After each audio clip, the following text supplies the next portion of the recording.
제목 한국 교회와 가정 그리고 부부 성생활의 위기 왜 교육이 해답인가?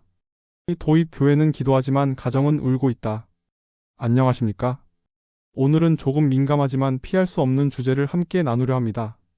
바로 한국 교회와 가정의 성적 위기 그리고 그 근본 원인으로서의 교육 부재입니다. 우리 사회에는 이런 이야기가 있습니다. 남자는 결혼 후 밖에서 욕구를 해소하고 여자는 마음의 공허함을 밖에서 다른 사람으로 채운다. 물론 모두에게 해당되는 이야기는 아닙니다. 하지만 부부 사이의 성적 단절과 외로움, 불륜, 그리고 감정의 냉각이 오늘날 한국 가정의 깊은 상처로 자리하고 있다는 사실은 부정할 수 없습니다. 그리고 그 한가운데의 교회 가정들도 예외가 아닙니다. 기도는 뜨겁지만 부부의 대화는 차갑습니다. 예배는 열심히 드리지만 가정은 이미 서로를 잃어버렸습니다. 그 이유는 무엇일까요? 오늘 우리는 그 문제의 뿌리를 함께 살펴보고자 합니다. 일부 사랑은 배우지 않는다 교육의 부재가 만든 위기. 한국 사회는 세계에서 가장 교육열이 높은 나라입니다. 하지만 이상하게도 정작 인생에서 가장 중요한 부분, 즉 사랑과 결혼 그리고 성생활에 대한 교육은 없습니다. 학교에서는 성교육이라 부르지만 그 내용은 질병 예방이나 피임법 수준에 머뭅니다. 성이 인간의 존재와 정서, 신앙과 연결되어 있다는 사실은 가르쳐지지 않습니다. 결혼 전 청년들은 어떻게 일하는가는 배우지만 어떻게 사랑하는가는 배우지 못합니다. 신혼부부는 어떻게 집을 사는가는 연구하지만 어떻게 서로의 마음을 여는가는 배운 적이 없습니다. 결혼식은 성대하지만 결혼 준비는 피상적입니다. 이런 상황에서 부부가 서로의 욕망과 감정을 이해하지 못하는 것은 어쩌면 당연한 결과일지도 모릅니다. 2부 성은 금기가 아니라 사랑의 언어다. 한국 사회와 교회는 오랫동안 성을 금기로 다루었습니다. 말하는 것조차 부끄러운 주제로 여겨왔습니다. 특히 여성에게는 순결만 강조되고 남성에게는 욕망의 절제만 가르쳐졌습니다. 그러나 성은 금기가 아니라 사랑의 언어입니다. 하나님이 창조하신 인간의 본질이며 부부 사이에서 서로를 연결하는 가장 깊은 소통의 형태입니다. 그런데 이 아름다운 것을 교회는 오랫동안 말하지 않았습니다. 성경은 둘이 한 몸을 이룬다고 말하지만 우리는 그 말의 의미를 신앙적으로 풀어내지 못했습니다. 그 결과 교회는 성에 대해 침묵했고 세상은 그 자리를 포르노, 드라마, 유혹의 언어로 채웠습니다. 교회가 가르치지 않은 것을 세상이 대신 가르친 셈입니다. 3부 결혼 후에 사랑 왜 식는가? 관계의 단절 구조. 많은 부부가 이렇게 말합니다. 결혼 초엔 좋았는데 지금은 남남 같아요. 아내가 더 이상 나를 원하지 않는 것 같아요. 남편은 늘 피곤하다며 외면합니다. 이런 냉각은 단순히 성적 문제로 끝나지 않습니다. 정서의 단절, 대화의 단절, 존중의 단절로 이어집니다. 한국 부부의 특징 중 하나는 감정 표현의 억제입니다. 참는 것이 미덕이었고 욕망을 말하는 것은 부끄러움이었습니다. 그런 문화 속에서 자란 남녀는 결혼 후에도 서로의 마음을 솔직히 표현하지 못합니다. 남편은 피곤을 핑계로, 아내는 냉소를 핑계로 멀어집니다. 그리고 그 틈을 타서 유혹은 들어옵니다. 한국 사회의 불륜 문화, 모텔 산업, 야간 유흥이 그 틈을 파고드는 것입니다. 이 문제는 단지 윤리의 문제가 아니라 정서 교육의 부재 문제입니다. 감정의 소통이 없는 사회, 사랑을 언어로 배우지 못한 세대의 비극입니다. 4부 서구 사회는 다르다 배우는 문화가 있다. 제가 미국에서 지내며 놀랐던 것은 교회가 결혼과 성에 대해 훨씬 열린 태도를 가지고 있다는 점입니다. 많은 교회가 결혼학 교메리지 코스를 운영합니다. 그곳에서는 성경 공부만이 아니라 부부의 감정, 대화법 그리고 성생활까지 함께 다룹니다. 그들은 말합니다.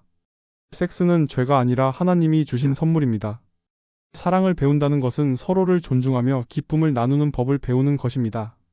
니키 앤드 SILA 부부가 쓴 더 메리지 북은 그 대표적인 예입니다. 이 책은 부부 관계는 신앙의 확장이다라고 말합니다. 즉, 배우자를 사랑하는 법을 배우는 것이 곧 신앙의 완성이라는 뜻입니다. 이런 교육은 단지 정보를 전달하는 것이 아니라 부부가 서로를 다시 바라보게 만듭니다. 사랑은 감정이 아니라 의식적인 선택과 훈련이라는 것을 깨닫게 합니다. 5부 한국 교회의 침묵을 멈춰야 한다. 한국 교회는 이제 이 주제에서 더 이상 침묵해서는 안 됩니다. 성은 하나님의 창조 질서이며 부부의 연합은 거룩한 예배의 연장입니다. 그런데 우리는 교회 안에서는 성은 부끄러운 것으로, 세상에서는 성은 소비의 대상으로 왜곡해버렸습니다. 교회는 이제 죄의 목록으로서가 아니라 하나님의 창조의 선물로서 성을 가르쳐야 합니다. 내 이웃을 내 몸 같이 사랑하라는 말씀에서 그 첫 번째 이웃은 바로 배우자입니다. 배우자를 존중하지 않으면서 하나님을 사랑한다고 말할 수 없습니다. 신앙의 성숙은 예배당에서가 아니라 가정의 침실에서 증명됩니다. 기도보다 더 어려운 사랑, 말보다 더 진실한 이해가 거기서 시작됩니다. 6부. 교육이 답이다. 진정한 부부 성교육의 방향. 그렇다면 교회와 사회는 무엇을 해야 할까요? 답은 명확합니다. 가르쳐야 합니다. 제대로. 그러나 그 가르침은 단순히 기술적인 성교육이 아니라 신앙과 정서를 통합한 교육이어야 합니다. 첫째, 결혼 전 청년 교육. 결혼을 준비하는 청년들에게 성의 신학을 가르쳐야 합니다. 성은 부끄러운 것이 아니라 책임과 사랑의 언어임을 알려줘야 합니다. 남녀의 생리적 차이, 심리 구조, 감정 표현 방식을 배워야 합니다. 단순히 하지 말라가 아니라 어떻게 이해하고 존중할 것인가를 배워야 합니다. 둘째, 신혼기 부부 교육. 결혼 초기에 부부간 대화법, 감정 표현 훈련, 성적 소통 훈련을 해야 합니다. 서로의 욕망과 두려움을 말할 수 있는 신앙적 안전지대를 만들어야 합니다. 부부가 함께 배우고 함께 웃으며 함께 성장하는 문화가 필요합니다. 셋째, 교회 내 결혼학교 제도화. 매년 교회 차원에서 부부 리트릿이나 결혼학교를 운영해야 합니다. 목회자는 성을 죄로만 보지 말고 하나님이 주신 사랑의 기쁨으로 설교해야 합니다. 하나님은 네가 즐거워하기를 원하신다는 복음의 균형을 회복해야 합니다. 7부. 신앙과 성 두 세계의 화해. 성은 영혼의 적이 아닙니다. 그것은 하나님이 인간을 창조할 때 주신 가장 친밀한 표현 수단입니다. 기독교 신학자 칼 바르트는 말했습니다. 부부의 성적 연합은 하나님이 창조하신 인격적 만남의 신비이다. 성은 단지 쾌락이 아니라 사랑의 신학적 상징입니다. 그 안에는 헌신, 존중, 기쁨, 그리고 창조적 생명이 담겨 있습니다. 따라서 교회가 성을 회피하거나 억압할 때 우리는 복음의 절반을 잃는 것입니다. 성의 회복은 곧 사랑의 회복, 그리고 하나님 형상의 회복입니다. 8부. 새로운 신앙 교육, 새로운 세대. 이제 교회는 미래 세대를 위해 새로운 성교육, 새로운 결혼 교육을 시작해야 합니다. 그것은 죄의 예방 교육이 아니라 사랑의 기술과 책임의 신앙 교육이어야 합니다. 이제 성을 부끄러워하지 맙시다. 대신 성 안에 담긴 하나님의 지혜와 기쁨을 가르칩시다. 그럴 때 청년들은 음란물이 아닌 사랑으로 배우게 됩니다. 그럴 때 부부는 타락이 아닌 헌신으로 연합하게 됩니다. 그럴 때 가정은 싸움이 아닌 평화의 공간이 됩니다. 결론, 사랑은 기도처럼 배워야 한다. 사랑은 본능이 아닙니다. 사랑은 배우는 것입니다.